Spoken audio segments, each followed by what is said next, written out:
আমি মুসলিম, আমি মোমেন, আমি আল্লাহকে বিশ্বাস করি এবং এটা বিশ্বাস করি যে আল্লাহ আমার জন্য নামাজ ফরজ করেছেন, সে আল্লাহ আমার জন্য জিহাদ ফরজ করেছেন। যে আল্লাহ আমার জন্য রোজা ফরজ করেছেন, সেই আল্লাহ আমার আদালতে বিচার করা কোরআনের আইন দ্বারা ফরজ করেছেন। যেই আল্লাহ সুদ হারাম করেছেন, সেই আল্লাহ সুদ হারাম করেছেন। যেই আল্লাহ ব্যভিচার হারাম করেছেন, সেই আল্লাহ ধর্ম ব্যবসা হারাম করেছেন। তাহলে আমি আপনি মুসলমান দাবি করলাম, আমার বিচার চলে ব্রিটিশের আইনে, আমার অর্থনীতি ইহুদির আইনে, আমি কি করে মোমেন থাকলাম, কি করে আমি ইমানদার হইলাম? আপনারা বলেন। এখন হজ করলাম, আল্লাহ কইছে ওকে। নামাজ পড়লাম, আল্লাহ কইছে ওকে। তারা রোজা রাখলাম, কে কইছে? আল্লাহ কইছে। কিন্তু আল্লাহ যে বলছে জেহাদ করো, দিন প্রতিষ্ঠার জেহাদ, এটা ফরজ না? এটা বাদ দিলেন যে? নামাজ ফরজ, জেহাদও তো ফরজ। আচ্ছা, রোজা রাখলেন, কুতিবা আলাইকুমুস সিয়াম, তোমাদের জন্য রোজা ফরজ করে দিলাম, এটা রোজা রাখলেন ফরজ। কিন্তু কুতিবা আলাইকুমুল কিতাল, তোমাদের জন্য যুদ্ধ ফরজ করে দিলাম, ওইটা বাদ দিলেন যে? আল্লাহর দিন প্রতিষ্ঠার যুদ্ধের কথা কোন আলেম বলে? কোন মুফতি বলে? কোন মাওলানা বলে? আল্লাহর রাসূল 107টা যুদ্ধ করেছেন, সারা জীবন খালি মেসওয়াকের হাদিস শিখাইছে, তলোয়ারের হাদিস কে শিখাবে? আমরা সুবিধা মতো কিছু কিছু আমল বেছে বেছে এগুলা নিয়েছি, আর অধিকাংশ আমল আমরা বাদ দিয়েছি। আল্লাহ রসুল কি, রসুলের সাহাবীরা কি মসজিদ মাদ্রাসায় বসে বসে জীবন পার করে দিচ্ছেন? হ্যাঁ, ওনাদের জন্ম হয়েছে মদিনায়, দেখেন মৃত্যু হয়েছে কোথায়? আফ্রিকায়। জন্ম হয়েছে মক্কায়, মৃত্যু হয়েছে কোথায়? দেখেন এই যে আমাদের এখানে হযরত শাহজালাল ইয়ামিনী, ওনার বাড়ি কোথায়? ইয়েমেন। ওনার শহীদ হয়েছেন কোথায়? আমাদের সিলেট পাহাড়ি এলাকায়। তাহলে রসুল্লাহ সাহাবীরা তো মসজিদ মাদ্রাসা বসে বসে জীবন পার করে দেন নাই, এটা কায়েম করেছেন। আজকে দুনিয়াতে এটা কায়েম নাই, দুনিয়াতে চলে মানুষের বিধান, আর আপনারা এটার মুখস্থ করে করে টাকা কামাই করে খাচ্ছেন। আউযু বিল্লাহি মিনাশ শাইতানির রাজিম, বিসমিল্লাহির রহমানির রহিম।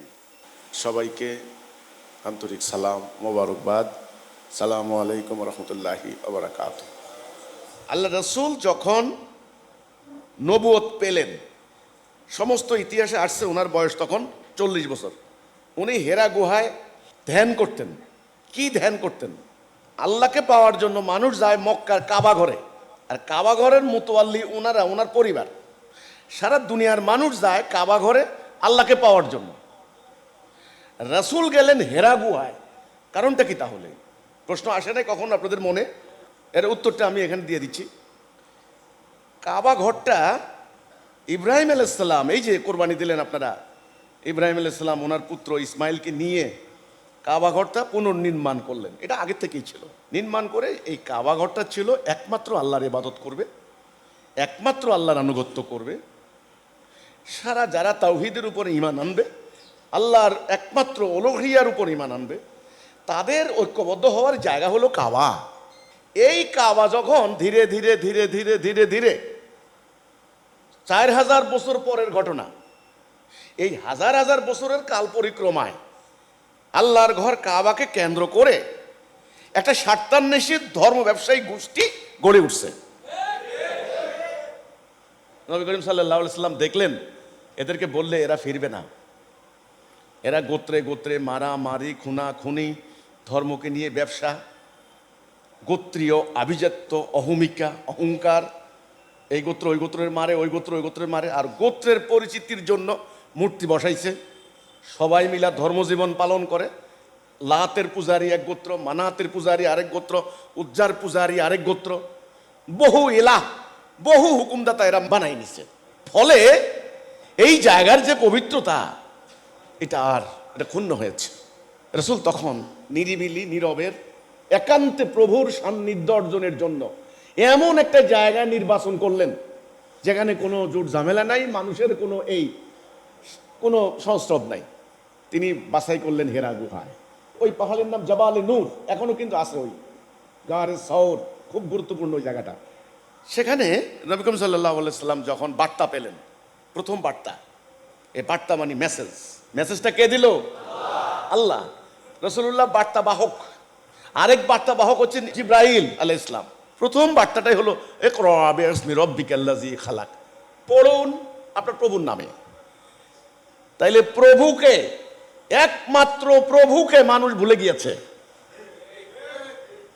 প্রথমে প্রভুকে স্মরণ করে দেওয়া হলো, একটা পর্যায়ে আবার আয়াত নাজেল হলো যে হে কম্বল আচ্ছাদিত ব্যক্তি, উঠুন আপনার রবের দিকে মানুষদেরকে ডাকুন। এখন কথা হচ্ছে রাসূলুল্লাহ এই যে সাধনা করলেন, সাধনা করলেন, চিন্তা করলেন, ধ্যান করলেন, ভাবলেন। কি নিয়ে ভাবলেন? সমাজ নিয়ে, মানব সমাজ নিয়ে। সমাজে এই হানাহানি মারামারি কেন? এই অরাজকতা কেন? এই সুদ ঘুষ রাহাজানি কেন? মানুষে মানুষে এই দ্বন্দ্ব কেন? এই অশান্তি কেন? কেনর জবাব এবং এটা থেকে মুক্তির পথ কি? উনি যে আরব সমাজে বাস করতেন, সেখানে এই দাসত্ব ব্যবস্থা চলতো। মানুষ হাট বাজার থেকে গরু বকরি কিনে আনতো, তারপরে দেখি মদ খেয়ে পড়ে থাকতো, নারীদের কোনো সম্মান ছিল না। এগুলো আপনারা জানেন। এটার নাম জাহিলি সমাজ। এটার নাম কি সমাজ? জাহিলি সমাজ। এই যুদ্ধ, রক্তপাত, অশান্তি মানব জীবনে, এর কারণটা কি এবং এর থেকে বাঁচার পথটা কি? তিনি এসেই প্রথম যে কথার দিকে ডাক দিলেন সেটা হলো কি? হে মানুষ, ইয়া আইয়ুহান নাস, হে মানুষ, তোমরা বলো লা ইলাহা ইল্লাল্লাহ। এই কথাটার দিকে তিনি ডাক দিলেন। প্রথমের দিকে তিনি নামাজের দিকে ডাক দিছিলেন, হজের দিকে ডাক দিছিলেন, জাকাতের দিকে ডাক দিছিলেন? নো। তিনি কি এই কথা বলছিলেন, এই তোমাদের ঘরে ঘরে মদ হইতেছে, মদ খাওয়া বন্ধ করো? কিচ্ছু বলেন নাই। একটা কথা তিনি বলছেন। তখন তিনি বলছেন সেই বিখ্যাত ভাষণ, হাদিসও আছে, যে মহা দুর্যোগ, মহা বিপর্যয় ঘনিয়ে আসছে তোমাদের, তোমাদের জন্য মহাবিপদ, তোমরা বাঁচবে, তোমরা বলো লা ইলাহা ইল্লাল্লাহ। এই লা ইলাহা ইল্লাল্লাহ এটা বলার, এখন এই কথার অর্থ কি? তিনি কেন এই কথা বললেন? লা ইলাহা ইল্লাল্লাহ মানেটা কি? এর কথার অর্থ কি, তাৎপর্য কি? এটা আপনারা বুঝবেন না? এটা বুঝবেন না? এটা আগে, এটা ঈমান। নবী করিম সাল্লাল্লাহু আলাইহি সাল্লাম যখন এই ডাক দিলেন, সঙ্গে সঙ্গে নবীকে কি ফুলের তোড়া দিছিল? হ্যাঁ, ফুলের তোড়া দিছিল? কি সুন্দর কথা বলছেন, ধরেন আপনাকে ফুল মাল্য দিই। ওনাকে কি মিষ্টি দিছিল? মিষ্টির প্যাকেট? ওনাকে পাথর নিক্ষেপ করা হয়েছে, ওনাকে গালি দেওয়া হয়েছে, অপমান করা হয়েছে, এবং ওখানে গন্ডগোল লেগে গেছে। গন্ডগোল লেগে একটা মানুষ খুন হয়েছে, স্পট ডেট, একটা মানুষ খুন হয়েছে ওই জায়গায়। তাহলে কি এমন কথা? এই কথার এত বড় প্রতিক্রিয়া হয়ে গেল, কি এমন কথা? এ কথার মানে কি?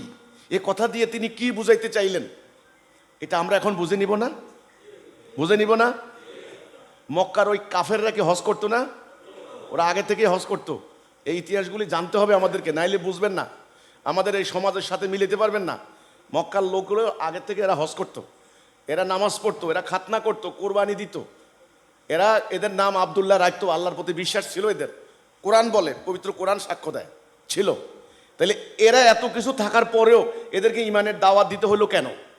এই কেনর জবাব বুঝতে হলে আপনাকে ইমানটা বুঝতে হবে। আমি একটা উদাহরণ দেব আপনাকে। এই যে আমার মাথার উপরে একটা ফ্যান ঘুরে, এটার উদ্দেশ্য কি? বাতাস। বাতাস না দিলে এই ফ্যানের কোনো দাম আছে? এরপরে আমার হাতে একটা, এটা কি? এর উদ্দেশ্য কি? সময় না দিলে এর কোনো দাম আছে? তাহলে প্রত্যেকটা বিষয়ের একটা উদ্দেশ্য আছে না? আছে না? ইসলামের একটা উদ্দেশ্য আছে না? কোরআনের কি একটা উদ্দেশ্য আছে না? এর কি উদ্দেশ্য? এটার কি উদ্দেশ্য? এটা কি? আমি যদি আপনাকে প্রশ্ন করি এটা কি, আপনি বলবেন এটা ঘড়ি। এটা কেন? সময় দেওয়ার জন্য। এখন আমি যদি প্রশ্ন করি এটা কি, এই যে এক একজন এক একটা উত্তর দিবেন। এটা আল্লাহর বিধান। কেন? এটা উদ্দেশ্য কি? ঘড়ির উদ্দেশ্য সময় দিব, ফ্যানের উদ্দেশ্য হলো বাতাস দিব, কিন্তু এটার উদ্দেশ্যটা কি? এটার একটা উদ্দেশ্য আছে না?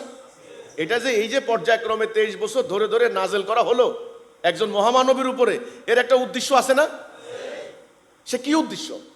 এই উদ্দেশ্যটা আজকে মুসলমানদের জানা নাই। তাদেরকে কেউ একথা বলে না। একদল আছে এটাকে মুখস্থ করে, ভালো করে মুখস্থ করে, হেফজ করে, ভালো করে হেফজ করে, পড়ে, আরো পড়ে, পড়তে পড়তে পড়তে পড়তে 20 বছর লাগাই এটা পড়ে, পড়ে বাইর হইয়া এবার টাকা কামাই করে। আমার কথা হচ্ছে এখানে, এখন আপনি হিসাবটা বুঝে ফেলবেন যে এই লোকের বিরুদ্ধে সবাই মিলে লাগছে কি জন্য। আমি একটা উদাহরণ দেব আপনাকে, ইমান বোঝার জন্য উদ্দেশ্য বুঝতে হবে।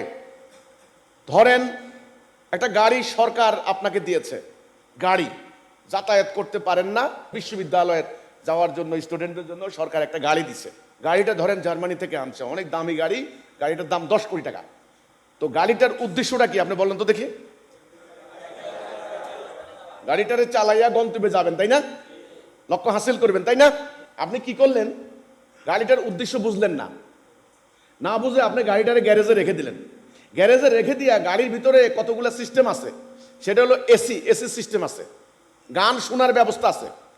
আপনি গ্যারেজে রেখে দিয়া আপনি গ্রামের মধ্যে পোস্টারিং করে দিলেন যে আমার গ্যারেজে গরম পড়লে ঠান্ডা খাওয়ানো হয় ঘন্টায় 50 টাকা।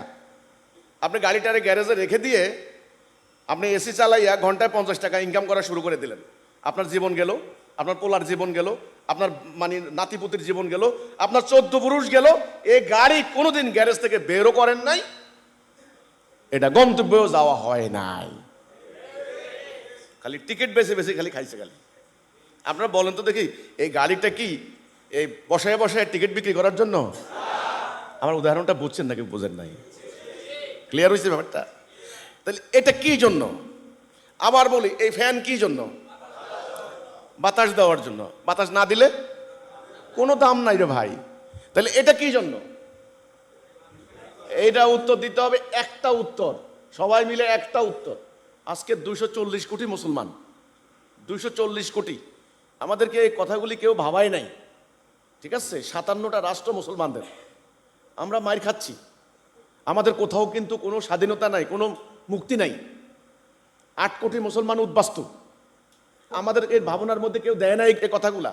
একদল আছে তারা রাজনীতি করে, ওই 5 বছর পর পর আপনারা খুঁজা বাইর করে। এবার আপনি যদি খেতে থাকেন, খেতে যাইয়া আপনারা ময়লা টয়লা সহ ধরবে জাবড়াইয়া। কথা বুঝছেন কিনা? হ্যাঁ, আপনারা ধৈরা ময়লা টয়লা দিবে, খালি ভোটের পরের দিন আপনারা লাথি মেরে আপনারা চিনবেন আর। কাজেই রাষ্ট্রে কি হইতেছে, রাষ্ট্র কার লগে বিক্রি করতেছে দেখার বিষয় না। 2 নাম্বার, আরেক দল আছে ধর্ম নিয়ে আছে। আপনারা মনে করেন পরকালে মানে আল্লাহর কাছে যাইতে হলে এদের অনুসরণ করতে হবে। এইবার এরা আপনাদেরকে ইসলামের উদ্দেশ্য, ধর্মের উদ্দেশ্য অর্জনের প্রক্রিয়া, লক্ষ্য কিচ্ছু না। খালি আমার টাকা দে, হাসরের দিন সুপারিশ করে দিব, অসুবিধা নাই। আমরা সাফারার। কেমনে সাফারার? সাফারার কথাটা হলো ভুক্তভোগী, বাংলা বলে ভুক্তভোগী। আমি আপনি ভুক্তভোগী। এই যে এখন বর্তমানে দেশের মধ্যে যা হচ্ছে, বাংলাদেশ স্বাধীন হওয়ার পরে 54-55 বছর গেল, আন্দোলন কি বন্ধ হয়েছে? সংগ্রাম কি বন্ধ হয়েছে? আপনার ছেলে মরে, আমার ছেলে মরে, ঠিক আছে? ট্যাক্স প্রতি বছর বছর বাড়ে। অফিস আদালতের সুদ কি বাড়ছে না কমছে?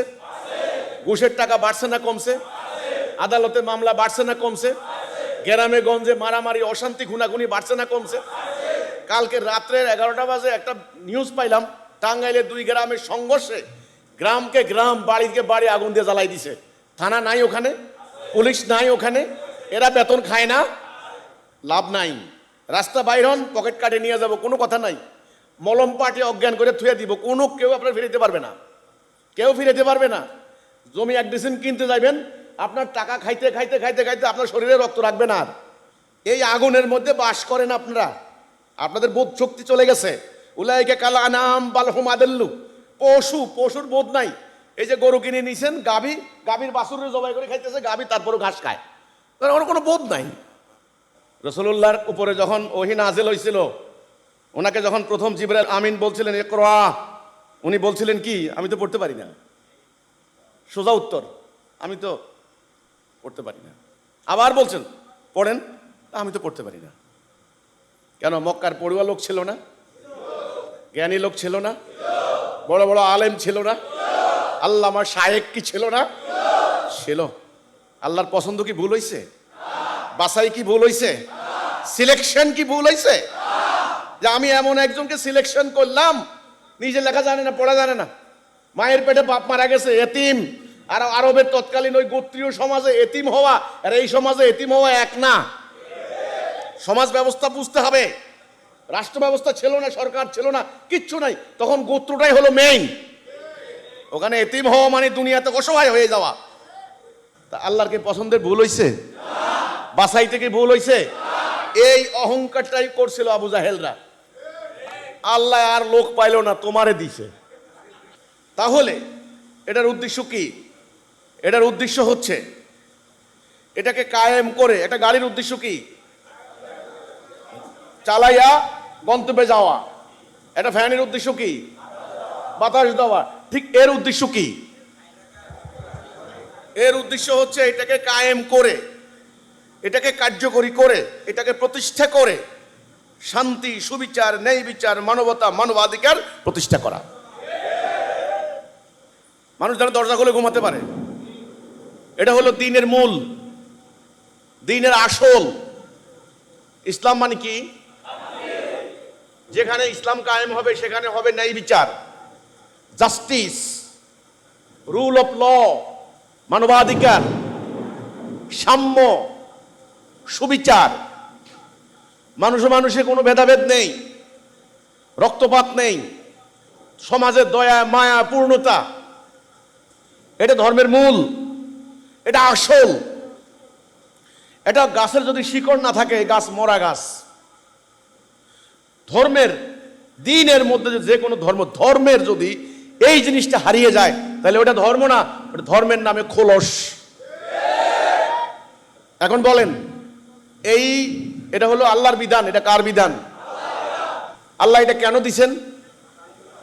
এটাকে কায়েম করে মানুষের সমাজে যেন শান্তি আসে, সেজন্য।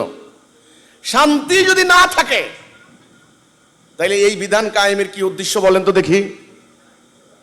আবার বলি, ফ্যানের উদ্দেশ্য কি?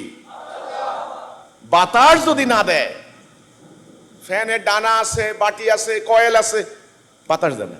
কেন বাতাস দিচ্ছে না? কারেন্ট নাই। কি নাই? কারেন্ট নাই। এই কারণে ফ্যানে বাতাস দিচ্ছে না। আজ আমাদের মুসলমানদের নামাজ আছে, মসজিদ আছে, আলেম ওলামা আছে, ঈমান নাই।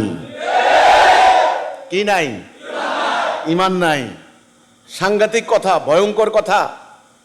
ঠিক মক্কার ওই কাফেরদের, তারা আল্লাহর প্রতি বিশ্বাস করত, কাবা তওয়াফ করত, হজ করত, ঠিক আছে, সবকিছু করত, কিন্তু তাদের ঈমান ছিল না। কি ছিল না? ঈমান ছিল না। কেমনে ঈমান নাই? আপনি বলতে পারেন কেমনে ঈমান নাই? আমরা তো আল্লাহ বিশ্বাস করি, আল্লাহ আছেন, আল্লাহ একজন আছে, এই বিশ্বাস ইবলিসও করে। করে না? এই বিশ্বাস ইবলিসও করে। ওই বিশ্বাস না। ঈমানের কথা হলো লা ইলাহা ইল্লাল্লাহ, আল্লাহ ছাড়া আমি কারো হুকুম মানি না। এটা ঈমান। আল্লাহ ছাড়া কারো বিধান মানতে পারবেন না।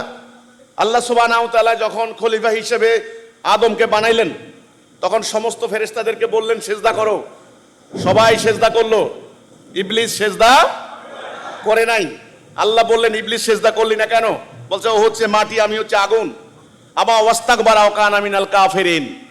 দেখেন, ইবলিস অহংকার করে আল্লাহর হুকুম অমান্য করেছে, ফলে কাফের হয়ে গেছে। তাহলে আল্লাহর হুকুম অমান্য করলে কি হয়? কাফের। আল্লাহর হুকুম অমান্য করলে ইবলিস কি আল্লাহর সাথে কথা বলছে না? আল্লাহকে দেখছে না? কাফের হইলো কেন? হুকুম অমান্য। ইবলিস কি আমল করে নাই? তাহলে এই যে এত আমল তার ব্যর্থ হয়ে গেছে আদেশ অমান্য করার কারণে। এই আদেশ মানার অঙ্গীকার, এটাই হলো এলাহ। আদেশ মানার অঙ্গীকার, এটার নাম কি? এলাহ। আল্লাহ কিন্তু আমাদের কাছে, দেখেন, আমাদের রব কে? খালেক কে? মালিক কে? কিন্তু কলেমার মধ্যে দাবি কি? ইলাহ। আমরা আল্লাহকে ঠিকই মালিক, রাজ্জাক, আলেম এগুলি মানি, কিন্তু আমরা ইলাহ মানি না। কথা বুঝতে হবে। ইলাহা কেমনে মানি না, এই কথাটা বোঝানোই হচ্ছে আমার উদ্দেশ্য। আমরা আল্লাহকে ইলাহ মানছি না। আমরা নামাজ পড়ি, রোজা রাখি, আমরা অনেক আমল করে যাচ্ছি, কিন্তু আমাদের রাষ্ট্র, সমাজ, অর্থনীতি, আইন, আদালত ইত্যাদি আল্লাহর হুকুমে চলে না। আল্লাহরে আমরা হুকুমদাতা মানি না।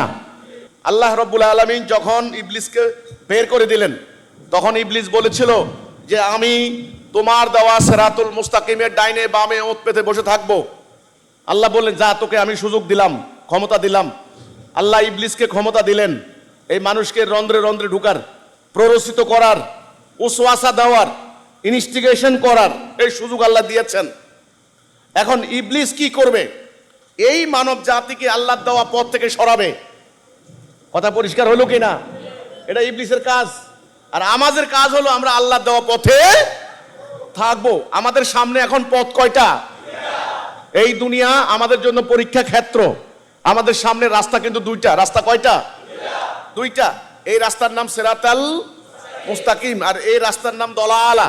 আমরা বলি না গায়রিল মাগদুবি আলাইহিম ওয়ালাদ-দাল্লিন, দলালা। এই রাস্তার শেষ মাথা জাহান্নাম, এই রাস্তার শেষ মাথা জান্নাত। এই রাস্তার মধ্যে যারা থাকবে তারা হলো মুমিন, আর এই রাস্তার মধ্যে যারা থাকবে ওরা হলো কাফের। এই রাস্তা হলো শান্তি, এটা হলো অশান্তি।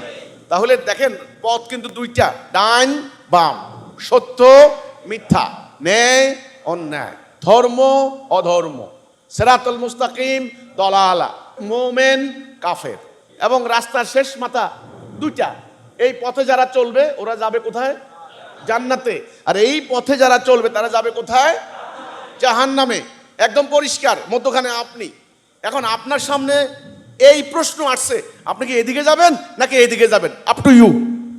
আল্লাহ রাব্বুল আলামিন যুগে যুগে নবী রাসূলদের মাধ্যমে হেদায়া পাঠিয়ে এই কথা বলেছেন, হে বনি আদম তোমরা বাম দিকে যাইও না, তোমরা ডান দিকে যাও।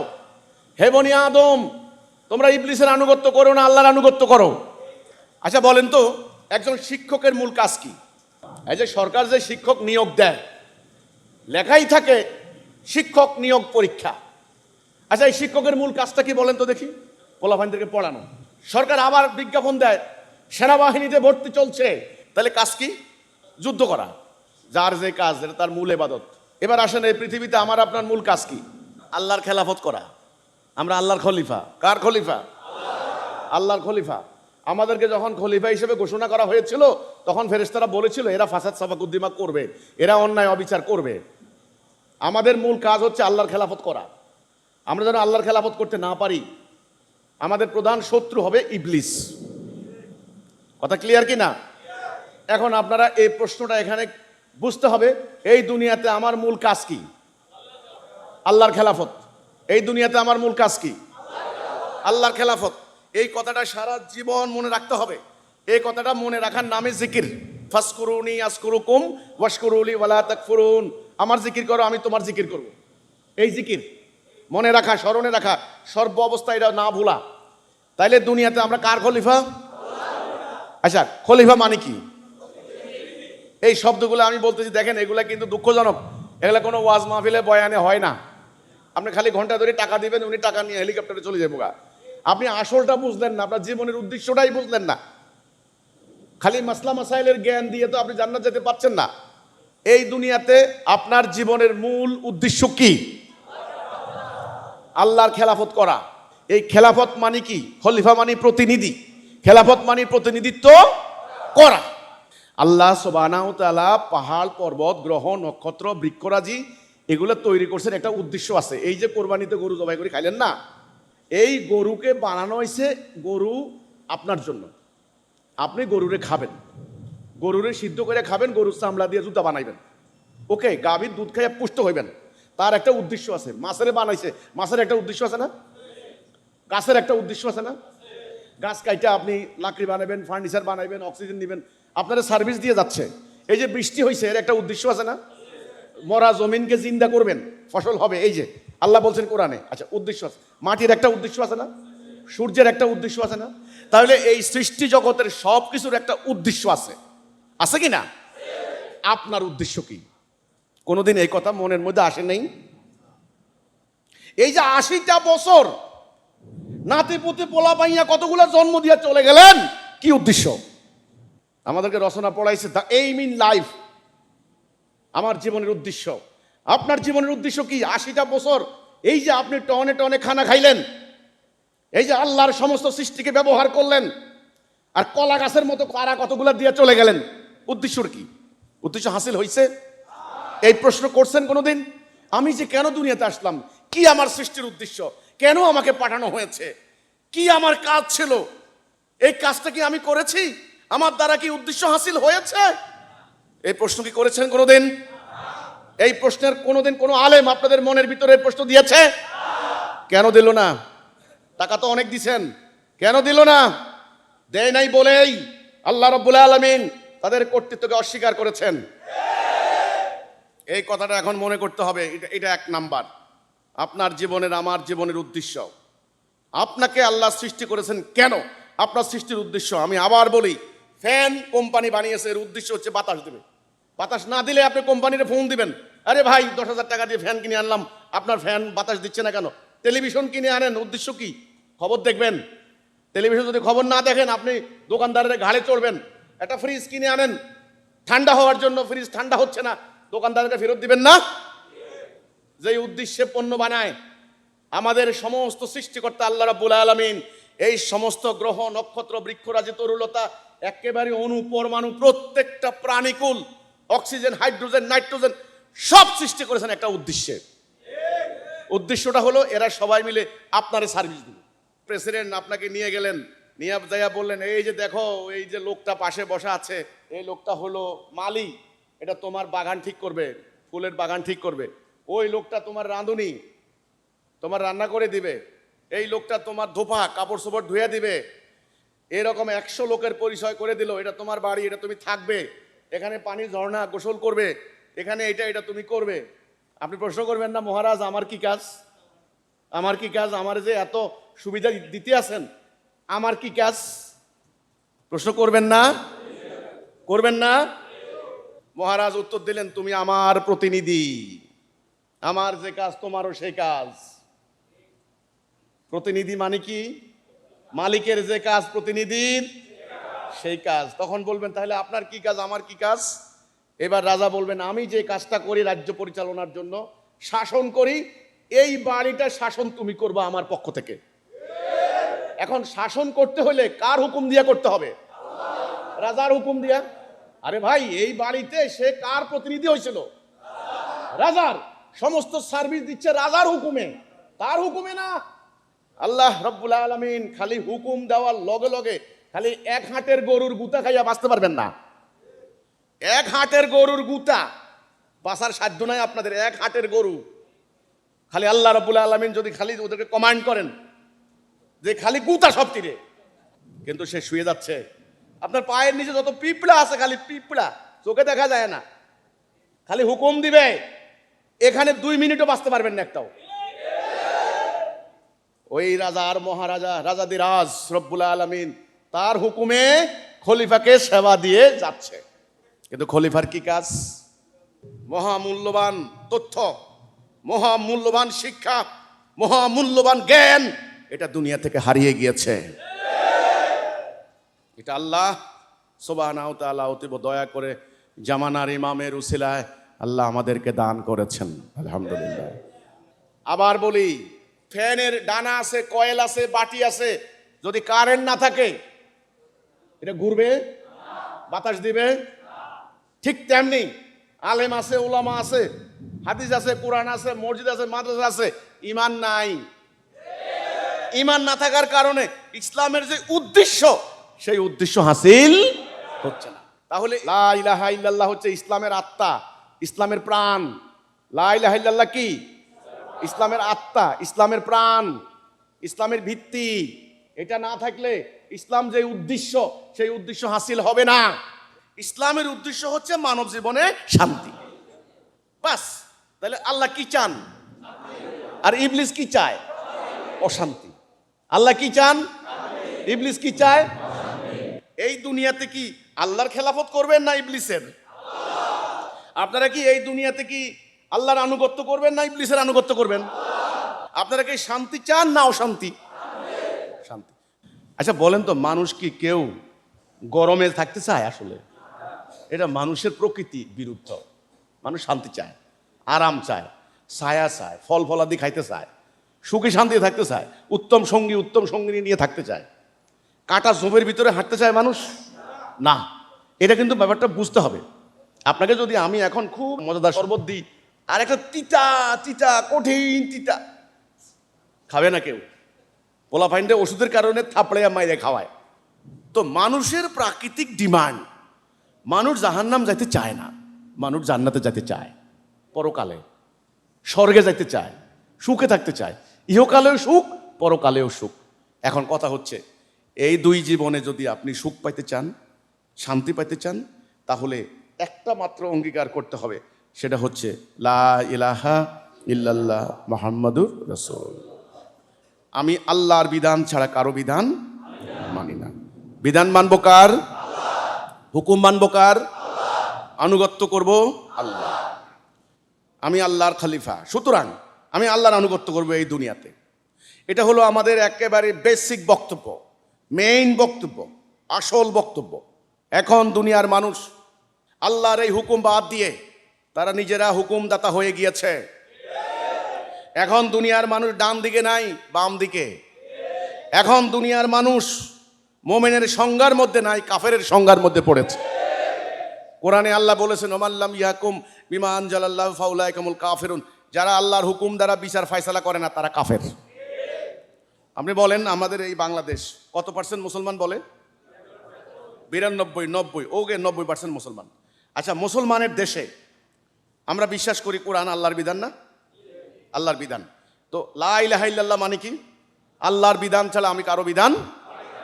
এটা কি আংশিক না পূর্ণ? আংশিক মানলে এটাকে কি বলে? শিরিক। এবার আসেন, সুদ হারাম না হালাল? এটা কে না জানে বলেন তো দেখি। তো আমাদের এই পুরো রাষ্ট্রটা চলে কিসের উপরে? এই সুদ ঘুরেরা রাষ্ট্র নিয়ন্ত্রণ করে। আমাদের আলেম ওলামারা ওনাদের টাকায় মসজিদ চালায়, মাদ্রাসা চালায়। আসেন, সুদের কারণে কি ক্ষতি হয়েছে আমি বলি। কেন আল্লাহ হারাম করছেন এর কারণ আছে তো। সুদী অর্থনীতির কারণে অর্থনীতি জমতে জমতে কিছু লোকের কাছে জমে গেছে, আর কোটি কোটি লোক বঞ্চিত হয়ে গেছে। কিছু লোক কি পরিমাণ টাকার মালিক আপনি কল্পনা করতে পারবেন না এই সুদ ভিত্তিক অর্থনীতির কারণে। এই জন্য আল্লাহ একেবারে সুদকে চিরস্থায়ী নিষেধ করেছেন। বিদায় হজের ভাষণে বলেছেন, আজকের দিন থেকে সুদ তোমাদের জন্য নিষিদ্ধ। প্রথমে আমার চাচা আব্বাসের বকেয়া মাপ। এবার আসেন, কোরআনে আল্লাহ বলছেন যারা সুদ খায় তাদের বিরুদ্ধে আল্লাহ রাসূল জিহাদ ঘোষণা করেছেন। হাদিসে আসছে আপন মায়ের সঙ্গে ব্যভিচার। তাহলে রাষ্ট্রটা চলে কিসের উপরে? আল্লাহকে অমান্য করলাম। আমি যদি এখন আপনার সামনে যদি এক বাটি শুয়োরের গোস্ত দিই, আপনি বমি করতে করতে মরে যাবেন গা, যে আমার এই শুয়োর খাওয়াইছে, আমি শুয়োর খাবো না, হারাম। অথচ আপনার পুরো রাষ্ট্র চলে সুদের উপরে। শুয়োর এবং সুদ এই দুইয়ের মধ্যে জঘন্য কোনটা বলেন তো দেখি। আমি বলি শুনেন ভাই, আল্লাহ সৃষ্টির দিকে তাকান। পাপের মধ্যেও কিন্তু গুরুত্বের, ভয়ঙ্কর গুরুত্বের উলটপালট আছে, মানে কম বেশ আছে। সুদ কত ভয়ঙ্কর অপরাধ। আল্লাহ রাসূল যুদ্ধ ঘোষণা করবেন তার বিরুদ্ধে। আপন মায়ের সঙ্গে ব্যভিচার, সুদখোর, এটা শুয়োর খাওয়ানোর ব্যাপারে এটা বলা হয় নাই। এটা বলছেন যদি তুমি অনন্য উপায় হও, কিছু খেতে পারো, আল্লাহ তোমাকে মাফ করে দিবে। তাহলে এই সুদ চলে রাষ্ট্রে, কোনো কথা আছে কারো? 2 নাম্বার, আল্লাহর এই হুকুম আদালতে বিচার হবে। বিচারক রাসূলুল্লাহ কি বিচারক ছিলেন না? তিনি বিচার করেন নাই? রাসূলুল্লাহ বিচারপতি ছিলেন, তিনি আল্লাহর হুকুম দ্বারা বিচার করেছেন। তাহলে আদালতে বিচার হবে কার হুকুমে? এখন কার হুকুমে বিচার হয়? ব্রিটিশের আইনে। এটাও অনেকে জানে না ভাই, জানেন? অনেকে জানে না, এটাও জানে না। তাহলে আমি আপনি মুসলমান দাবি করলাম, আমার বিচার চলে ব্রিটিশের আইনে, আমার অর্থনীতি ইহুদির আইনে। আমি কি করে মোমেন থাকলাম, কি করে আমি ইমানদার হইলাম? আপনারা বলেন। ইমানের অঙ্গীকারে থাকলাম আর ইমান থেকে আউট। এখন হজ করলাম, আল্লাহ কইছে ওকে। নামাজ পড়লাম, আল্লাহ কইছে ওকে। তারা রোজা রাখলাম, কে কইছে? আল্লাহ কইছে। কিন্তু আল্লাহ যে বলছে জেহাদ করো, ওটা করলেন না কেন? জেহাদ ফরজ না? দিন প্রতিষ্ঠার জেহাদ এটা ফরজ না? এটা বাদ দিলেন যে? নামাজ ফরজ, জেহাদও তো ফরজ। আচ্ছা, রোজা রাখলেন, কুতিবা আলাইকুমুস সিয়াম, তোমাদের জন্য রোজা ফরজ করে দিলাম, এটা রোজা রাখলেন ফরজ। কিন্তু কুতিবা আলাইকুমুল কিতাল, তোমাদের জন্য যুদ্ধ ফরজ করে দিলাম, ওইটা বাদ দিলেন যে? আল্লাহর দিন প্রতিষ্ঠার যুদ্ধের কথা কোন আলেম বলে? কোন মুফতি বলে? কোন মাওলানা বলে? আল্লাহর রাসূল 107টা যুদ্ধ করেছেন। সারা জীবন খালি মেসওয়াকের হাদিস শিখাইছে, তলোয়ারের হাদিস কে শিখাবে? কথা বুঝেন কিন্তু। তাহলে আমরা কি করেছি মুসলমানরা? আমরা সুবিধা মতো কিছু কিছু আমল বেছে বেছে এগুলা নিয়েছি, আর অধিকাংশ আমল আমরা বাদ দিয়েছি। এই যে কিছু সুবিধা মতো নিলাম আর অধিকাংশ বাদ দিলাম, এটার নাম শিরিক। যারা শিরিক করে তারা কি? মুশরিক। আল্লাহ বলছেন মুশরিকরা নাপাক। আপনি তো খুব ওযু করে আইলেন। নাপাকি 2 প্রকার, একটা বাহ্যিক, একটা আভ্যন্তরীণ। আপনার ভেতরের নাপাকি কোথায় গেল? আপনি তো ওযু করলেন, পরিষ্কার হইলেন, পাক সাফ হইলেন, আপনার ভিতরে তো শিরিক। মক্কার কাফেরদের এই সমাজে আল্লাহ রাসূল আগে ওযু করান শিখান নাই যে আগে ওযু করিয়া। আগে উনি ইমান বলছে, ইমান আনো, ইমান তোমার আত্মার পবিত্রতা অর্জন করাবে।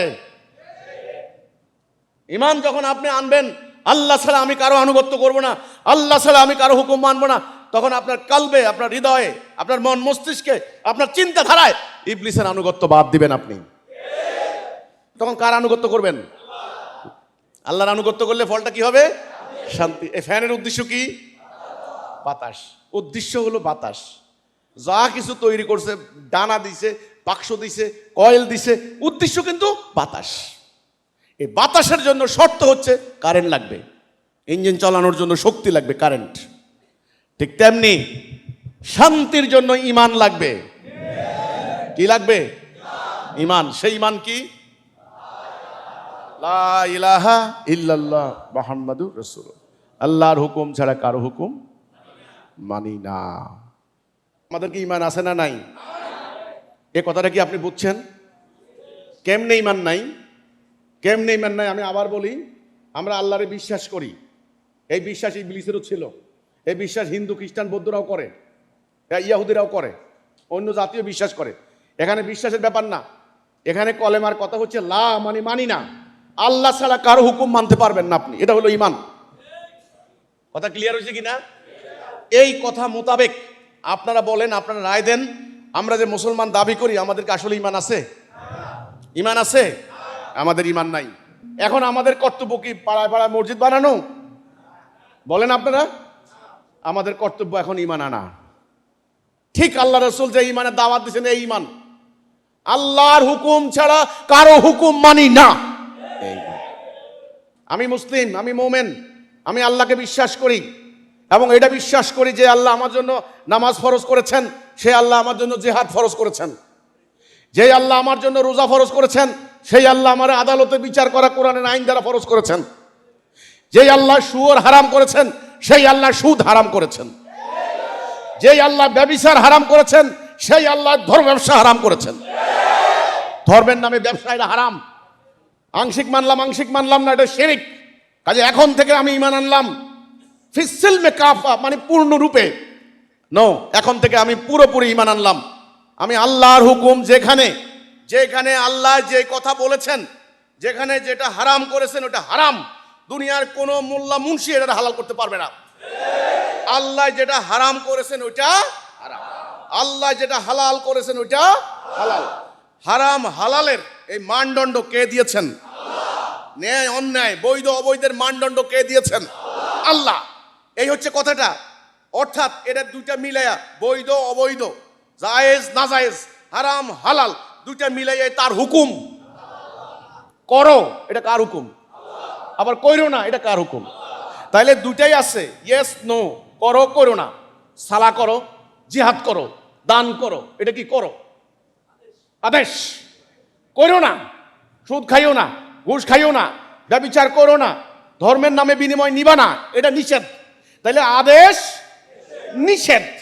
কথা ক্লিয়ার হয়েছে কিনা? দুটা মিলাইয়াই তার হুকুম। এটাই হলো এলাহ। এটা কি? এলাহ। তাইলে লা ইলাহা ইল্লাল্লাহ এর মানে কি? আল্লাহ ছাড়া আমি কারো আদেশ নিষেধ মানি না। আমার এই জীবন চলার পথে, কোন জীবনে? ব্যক্তিগত জীবনে নো, রাষ্ট্রীয়, সামাজিক, আইন, আদালত, কোর্ট কাছারি, সচিবালয়, সেনাবাহিনী, সরকার, সকল জায়গায় হুকুম চলবে কার? বিধান চলবে কার? আদালতে বিচার হবে কার বিধানে? অর্থনীতি চলবে কার বিধানে? আদালত গ্রামে গঞ্জে চলবে কার বিধানে? বাস, জীবনের সর্ব অঙ্গনে আল্লাহর হুকুম ছাড়া কারো হুকুম মানি না। আমার ডাক দেওয়ার কাজ, আমি ডাক দিয়ে গেলাম। গ্রহণ প্রত্যাখ্যান আমার না, আপনার। আপনার জান্নাতে আমি যাব না, আমার জান্নাতেও আপনি যাবেন না। হাসরের দিন আপনার আমলের কারণে আমাকে পাকড়াও করা হবে না, বা আমার আমলের কারণে আপনাকে কৈফিয়ত দিতে হবে না। এই সত্য বুঝার পর আমার ইমানি কর্তব্য হয়ে দাঁড়িয়েছে সত্যটা বলা। আমার হতভাগা দুর্ভাগা জাতি 240 কোটি, কেন সব জাতির মার খাচ্ছে? কেন মেরুদণ্ড সোজা করে দাঁড়াতে পারছি না? এই কেনর জবাব আজকে জেনে নেন। কেন হচ্ছে? আমরা ঈমান হারিয়েছি। ঈমান আগে না আমল আগে? ঈমান আগে না আমল আগে? ঈমান আগে, আমল পরে। নামাজ রোজা হজ জাকাত হচ্ছে আমল।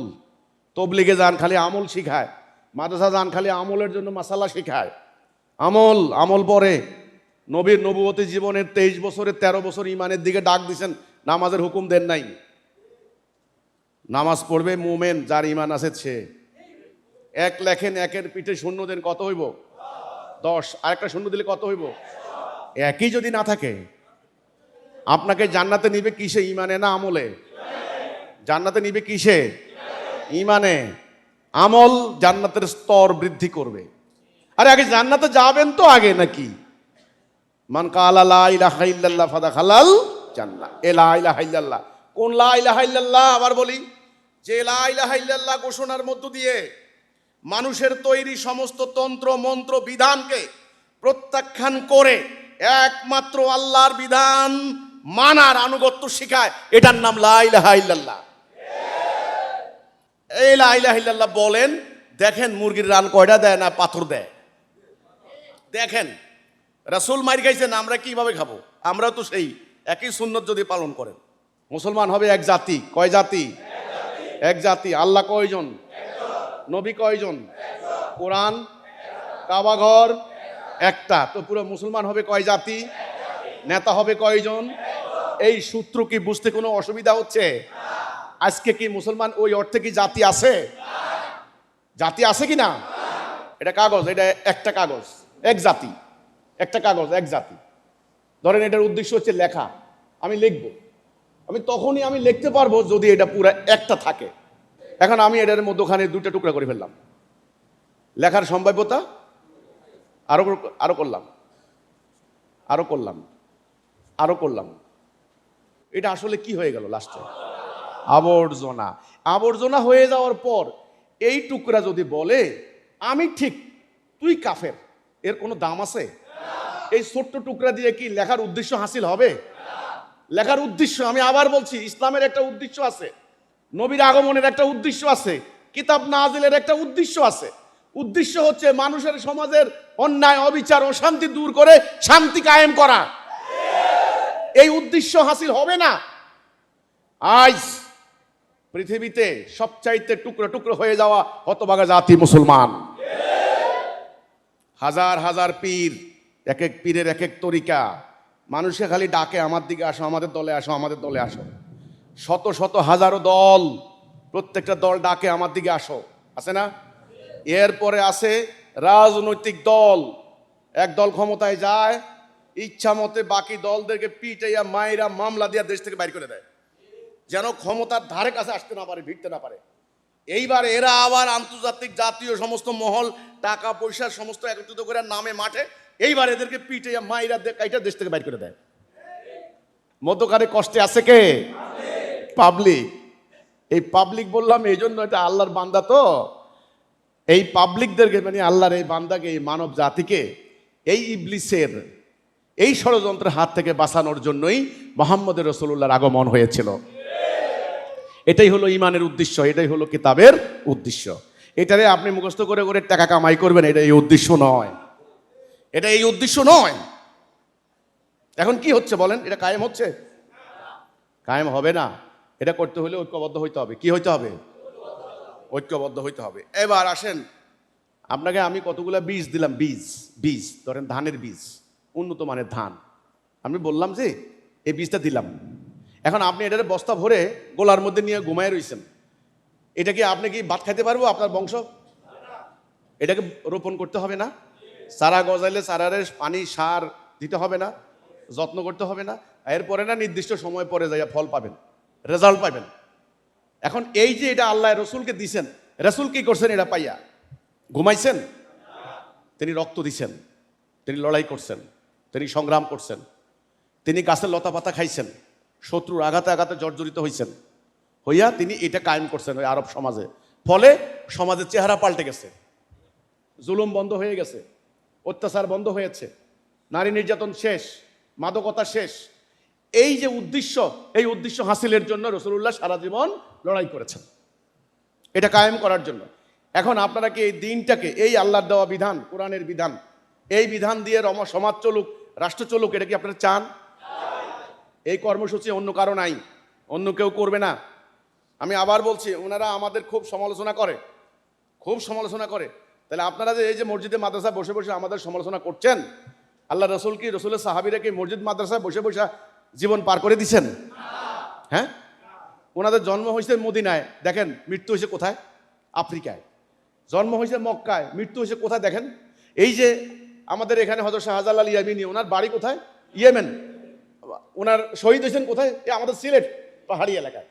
তাহলে রাসূলুল্লাহ সাহাবীরা তো মসজিদ মাদ্রাসা বসে বসে জীবন পার করে দেন নাই, এটা কায়েম করেছেন।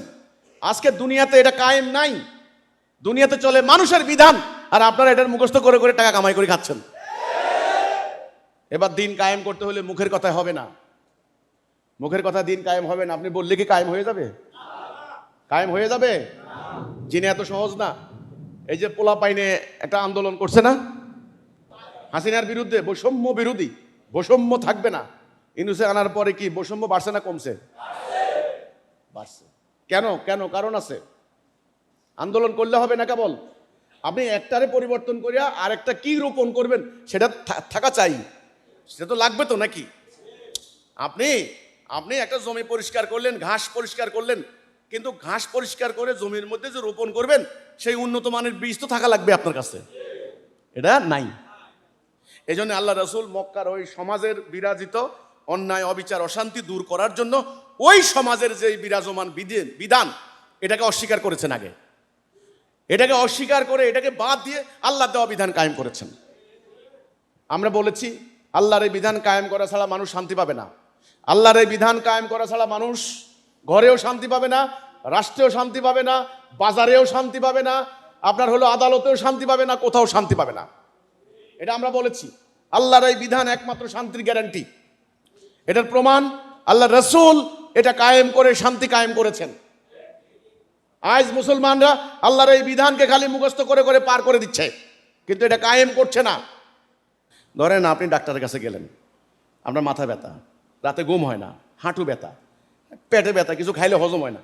তো ডাক্তারে কি করলো? আপনার কতগুলো প্রেসক্রিপশন দিল, অনেক বড় ডাক্তার, এটা খাইবেন, ওইটা খাইবেন, এটা বাদ দিবেন, এটা খাইবেন, এটা বাদ দিবেন, এটা খাইবেন, কতগুলা মানে বিধি নিষেধ করলো, ঠিক আছে কিনা এই ওষুধটা। এখন আপনি কি করলেন?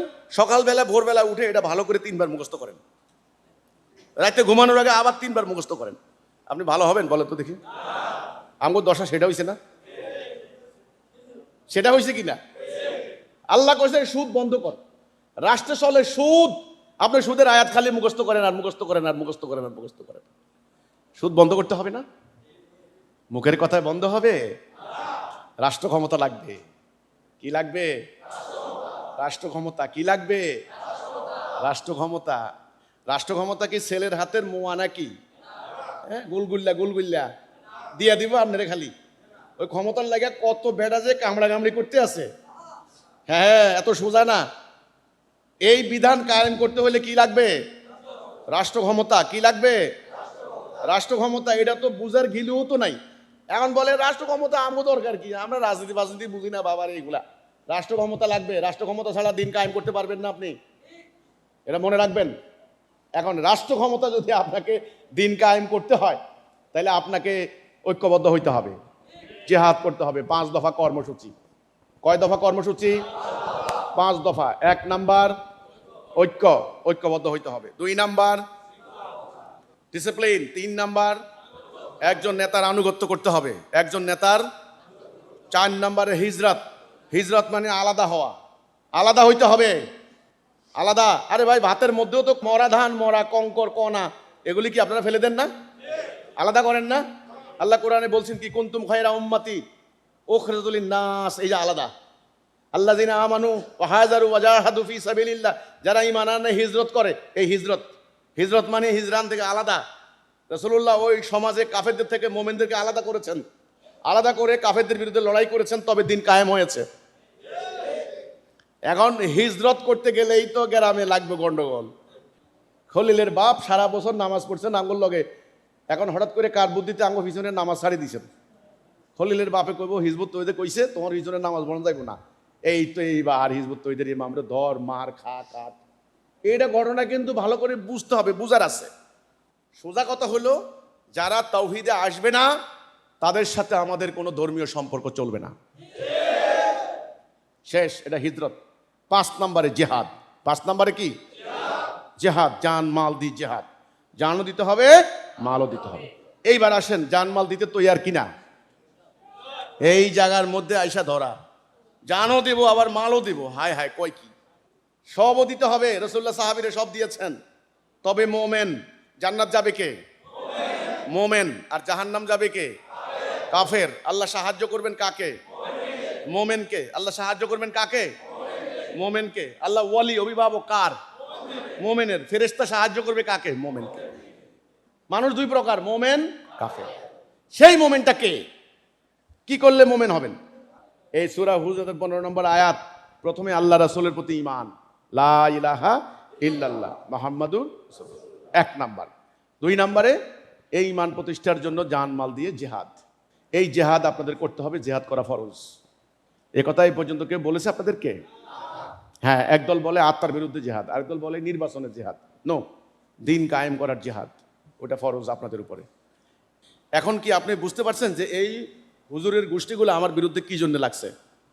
আমার সোজা বাংলা কথা হচ্ছে, এরা আমার বিরুদ্ধে লাগতো না, বিশ্বাস করেন লাগতো না। সারা জীবন আমরা মোল্লা মুন্সি করে সম্মান দিছি, ইজ্জত দিছি। ওই যে আমার দাদা, আমার বাবা, সবাই মিলা আলে মোলামা, রোজার মাস আইলে ওনাদের দাওয়াত খানা, ওনাদের পিছনে যাওয়া, নামাজ পড়া, ওয়াজ মাহফিলে দাওয়াত দেওয়া, এগুলো আমাদের সমাজের একেবারে বৈশিষ্ট্য ছিল। ছোটবেলা একেবারে অল্প বয়সে কোরআন শরীফ শিখা অনুগত ছিলাম আমরা হুজুরদের। এখন হঠাৎ করে কি কারণে তারা আমার বিরুদ্ধে খেপলো? কারণটা কি? আমার কি সমস্যা এখানে? তারা বলুক। আমি এই কথাটাই বলেছি, আল্লাহর এই কোরআন আসছে এটা ব্যবসা করে খাওয়ার জন্য না। আর ধর্মের মূল কিন্তু লেবাস না। আপনি কি আরবি জানেন, আপনি কি দাড়ি রাখছেন, কি টুপি, কি পাগড়ি, কি জুব্বা, এটা কিন্তু ধর্মের মূল না, ইসলামের মূল না। ইসলামের মূল হচ্ছে শান্তি, সুবিচার, মানবতা, মানবাধিকার, দয়া, মায়া, করুণা, সহযোগিতা, সহমর্মিতা। অর্থনৈতিক অবিচার নাই, মারামারি নাই, খুনাখুনি নাই। যেই সমাজে 7 বছরের কন্যা শিশু ধর্ষিতা হয়, সেই সমাজে আপনাদের নামাজ রোজা কিছু হয় না। ধর্ষিতা কেন হচ্ছে? কারণ এই বিধান কায়েম নাই। এই কারণে আপনারা এই কারণটা জনগণের সামনে বলেন না কেন? জনগণকে এই সত্য কথাটা বলেন না কেন? যারা আল্লাহর কোরআনের আইন মানে না, তারা মুসলমান দাবি করতে পারে না। এটা গোপন করলেন কেন আপনারা? এটা বলেন না কেন? একথা বললে বলে কি, এই কথা করলে কি আর আমরা চাকরি থাকবো নাকি? তো রাসূলুল্লাহকে এই কথা বলতে পারতেন না? রাসূলুল্লাহর এত শত্রুতা করার কি দরকার ছিল? কি দরকার ছিল? রাসূলুল্লাহ কি মান সম্মান কম ছিল? উনি কেন এই শত্রুতা করলেন? আল্লাহর হুকুমে। এই যে সূরা বাকারার ৭৪ নম্বর আয়াতের শুরুতে আল্লাহ বলছেন, যারা আমার আয়াত গোপন করে, গোপন করতে পারবেন না। ইয়াকতুমুনা, গোপন করে। মাকতুম মানে যে গোপনকারী। আমার আয়াত যারা গোপন করে, হিডেন রাখে। গোপন করার আরেকটা অর্থ, লুকিয়ে রাখার আরেকটা অর্থ হচ্ছে কুফর করা। কাফের মানে কি? কাফের মানে ঢেকে রাখে, কুফর করে। আল্লাহ যেটা নাযিল করেছেন এটা আপনাকে বলতেই হবে, না বললে আপনার ঈমানের দাবি বাদ দেন। এই কথাটা আমি বলেছি। আজকে আমাদের পরিস্থিতি ভয়াবহ। সমাজকে বাঁচাইতে হলে, এই জাতিকে রক্ষা করতে হলে, যদি আজকে আল্লাহর এই বিধান কায়েম না করেন, আমি বললাম এই জাতিকে বাঁচাইতে পারবেন না। তাহলে সমাজ থেকে চুরি বন্ধ হচ্ছে না কেন? ধর্ষণ বন্ধ হচ্ছে না কেন?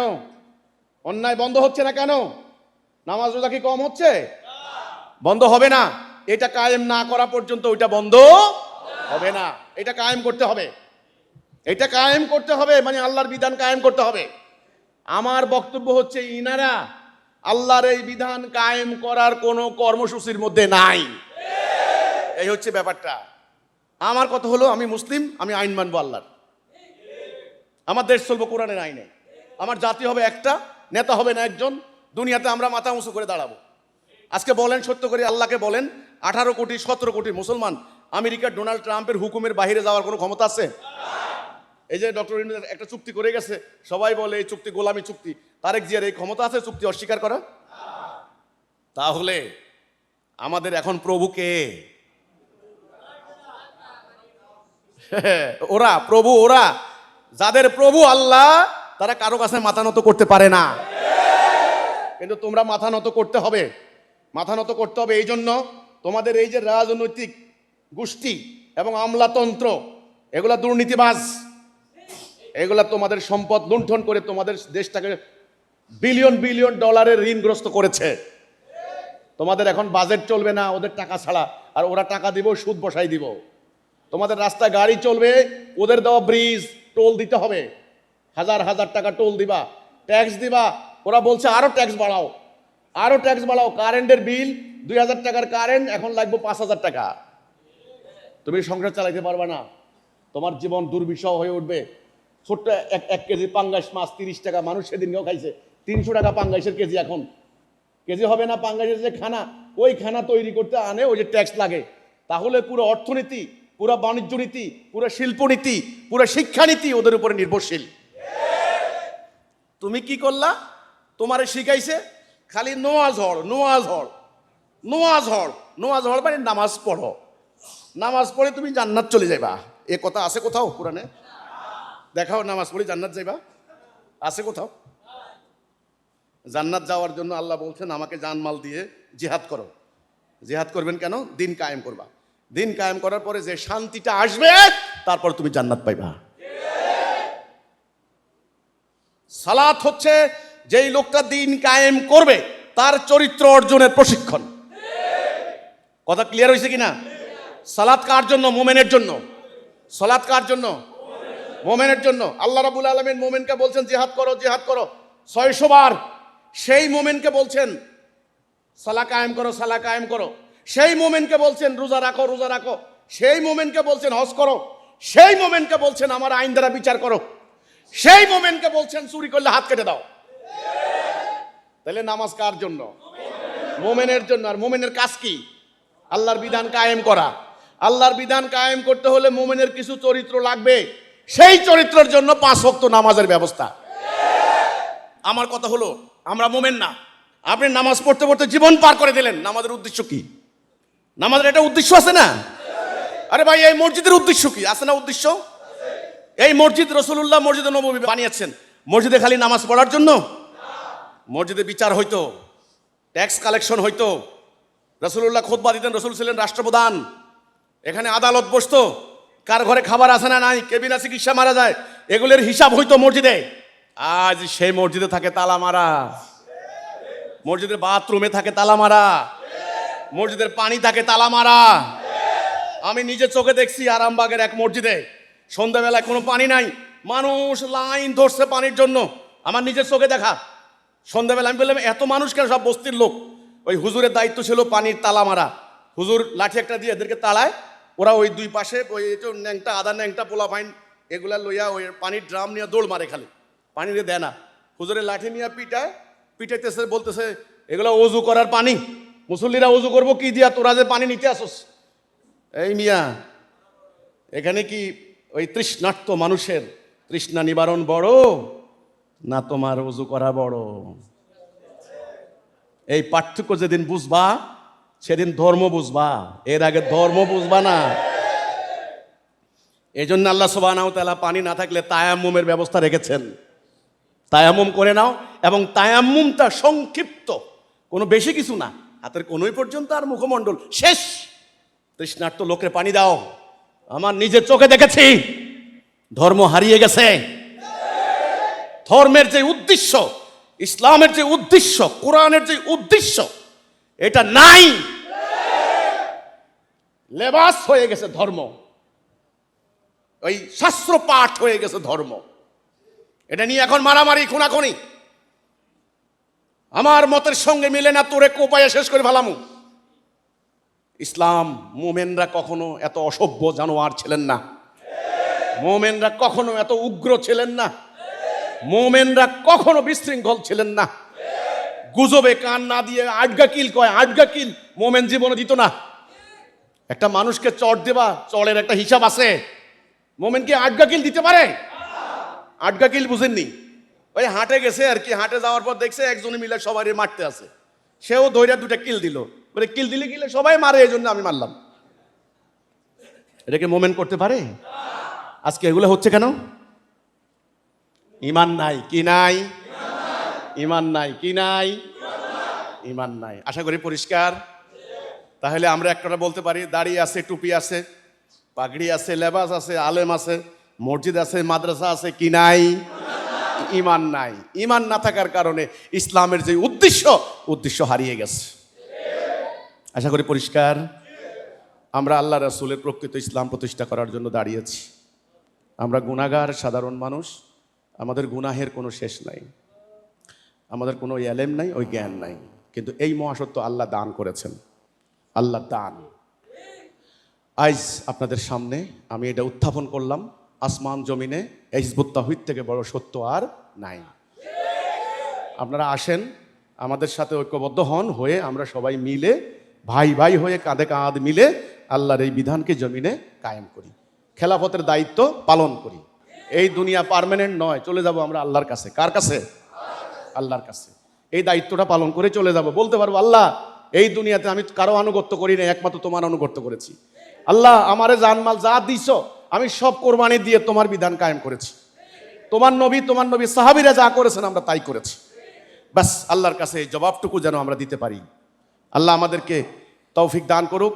এখন থেকে আমাদের সম্পর্কে কোনো এই যে অপপ্রচার, এই যে মিথ্যাচার, আশা করি পরিষ্কার হয়ে গেলেন।